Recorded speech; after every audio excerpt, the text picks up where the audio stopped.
Video games. 10 games, 10 days. A game a day. Hey, I'm Toby. I've been really bored lately, so I decided to make a game. But I've made games before, and I've never stuck to anything or finished anything. So I decided what better to do than make a game a day with no real end in sight. But after my 10th game, I decided to stop. You'll see why. All of these games were made in a day, no matter what. So let's look at the games. Okay, day one. I want to keep it casual for day one, so I'm making a whack-a-mole style game. I opened up Unity and started a new project and set up a basic system. When you click on a block, it disappears. And after some time, that block will reappear. Riveting. That's basically the whole game. Now for the graphics. For some reason I decided it was going to be pirate themed, so I drew a barrel, a pirate, and a floor. Then I tried to get them in the game, but it looked terrible. Turns out you need a special camera for pixel art.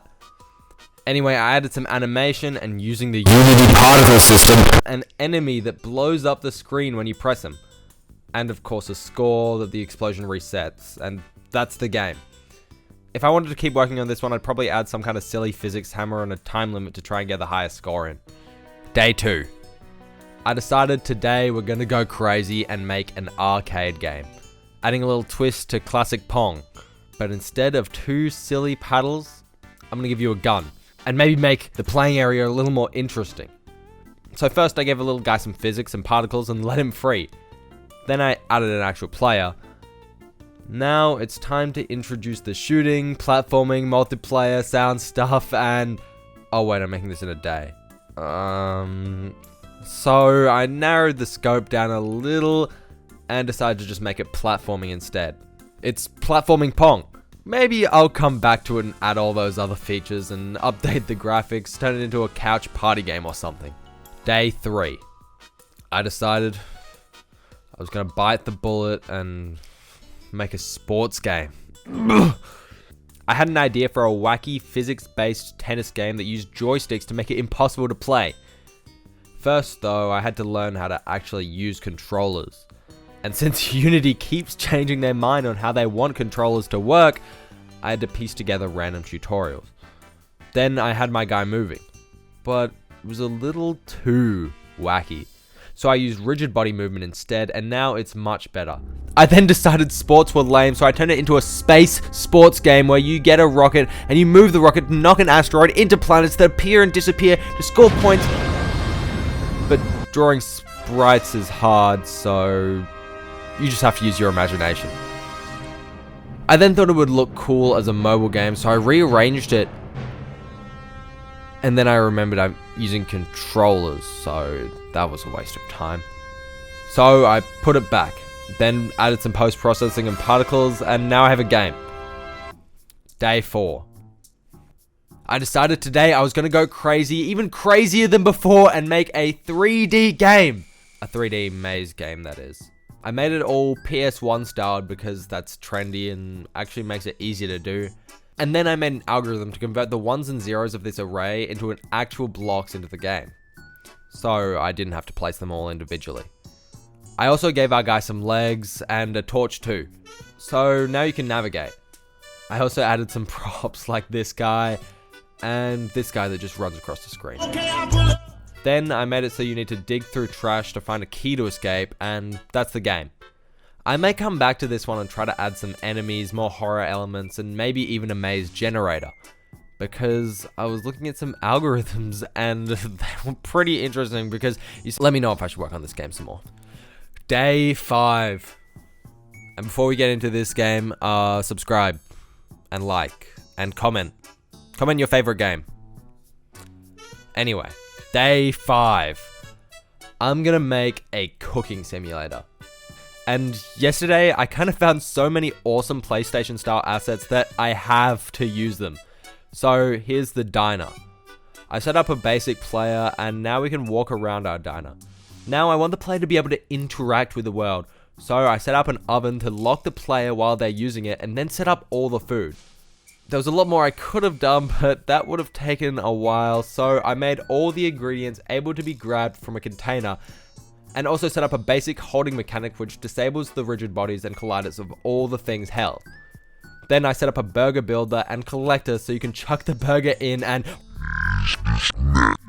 will come and collect it from you. I also wanted to add a time mechanic and something that could have made you burn the burgers and the building, but I ran out of time. This was actually really cool to make, and I learned so much about managing features. Day 6. So today, I made a juggling simulator. I made a bouncy ball, a couple hands. The ball's just a bouncing rigid body and the hands just move towards the mouse. Yeah, that's the game, I guess. I might work on this one some more. I think the gameplay is pretty interesting. Day 7. A week in, and today I'm gonna make a story game in a new engine. This is Bitsy, a small game engine that is mainly made for story games, and so I had the ambitious goal of writing a story and learning this engine in a day. Yeah, it didn't go that well. I made a couple of sprites and made a forest. I wanted the main challenge to be collecting coins and doing fetch quests, so I placed a toll to escape the forest and made it so you needed the 3 coins hidden throughout to pass. After this, I made a small town, and this is when I realized I actually had a lot of real life things to do, so I couldn't do much more. So I made a house, put a little Grimbus in it, and that was the game. I want to make an actual story game in a day, but I think that's a bit ambitious, so maybe I'll just work on something in the background. Day 8. Look, I'll be honest, I was a little stumped for ideas and didn't have much time, so I just remade Cookie Clicker. That's it.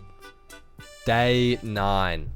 Second last game, here we go. Time to go big. We're putting everything we learned all together. Yeah.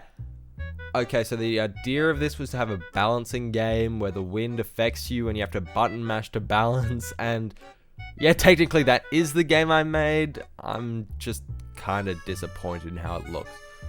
But hey, it's a game in a day. So, finally, today is day 10. I had enough time to spend on making a pretty decent game, so I came up with the concept for a fishing game where you're on a boat and you catch fish with your dad. Turns out, it wasn't that hard to make. I set up all the graphics to make it look PlayStation-esque because that was the vibes. Then I made a bunch of images of fish onto cubes for a player to catch. Then I set up a basic looking around and raycasting system, and that was the game. The idea is based on a game I came up with a while ago where you're meant to fish for your dad's limbs after a monster attacks your boat. And I think this is a pretty good starting point for that game. So I'm actually going to make that game. Long-term project. Yeah, so I've actually been working on that game for a couple days now and expect a devlog soon, I guess. If you want to see me work on any of these games a little more, just let me know. I actually like most of them and think with a week of work, they could definitely actually be full games. This challenge taught me so much when it comes to managing scope and adding new features. And now my game making skills are primed for a game jam. Too bad doing this made me miss Ludum Dare 52, but oh well. This was still pretty cool.